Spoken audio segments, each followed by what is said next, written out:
ব্যস্ত রাস্তায় উল্টে আছে বাইক, দুই আরোহী গড়াচ্ছেন রাস্তায়। তাদের মধ্যে মহিলা আরোহী উঠে হাত জোর করে চিৎকার করে সাহায্য চাইছেন তার স্বামীর জন্য। এই দৃশ্য দেখার পরেও ব্যস্ত রাজপথের কোনো গাড়ি চালকের মধ্যে প্রতিক্রিয়া দেখা যায়নি। একের পর এক গাড়ি তাদের পাশ কাটিয়ে চলে যায়। কোনো কোনো গাড়ি থেকে চালকের ভর্ৎসনাও ভেসে আসে, তবু সাহায্যের জন্য গাড়ি থামাননি কেউ। সম্প্রতি এমনই এক সিসিটিভি ফুটেজ ভাইরাল হয়েছে সামাজিক যোগাযোগ মাধ্যমে।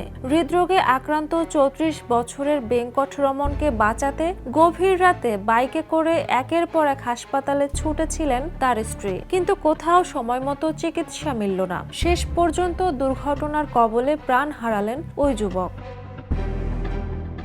ঘটনাটি ভারতের বেঙ্গালোরের। 16 ডিসেম্বর রাত 3:30টার দিকে বুকে তীব্র ব্যথা অনুভব করেন বেঙ্কটরমন। অ্যাপে ক্যাব না পেয়ে স্ত্রী তাকে বাইকে করে নিকটবর্তী হাসপাতালে নিয়ে যান, কিন্তু সেখানে জানানো হয় ওই সময় চিকিৎসক নেই।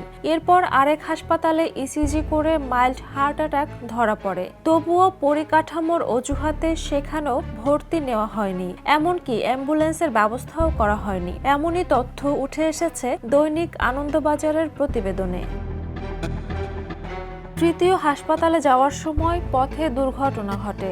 রাস্তায় বাইক উল্টে পড়লে সাহায্য চাইলেও প্রায় 15 মিনিট কেউ থামেননি। শেষে এক ক্যাব চালক তাদের হাসপাতালে নিয়ে গেলে চিকিৎসকেরা জানান বেঙ্কটরমন আর বেঁচে নেই। স্ত্রী, 5 বছরের ছেলে, 1.5 বছরের মেয়ে ও বৃদ্ধা মাকে রেখে গেলেন তিনি। পরিবার ক্ষতিপূরণ চায়নি, বরং তার 2 চোখ দান করেছে কারো দৃষ্টিশক্তি ফেরার আশায়। Jhuma Mridha, the news. দেশে দেশে সবার সাথে দ্য নিউজ।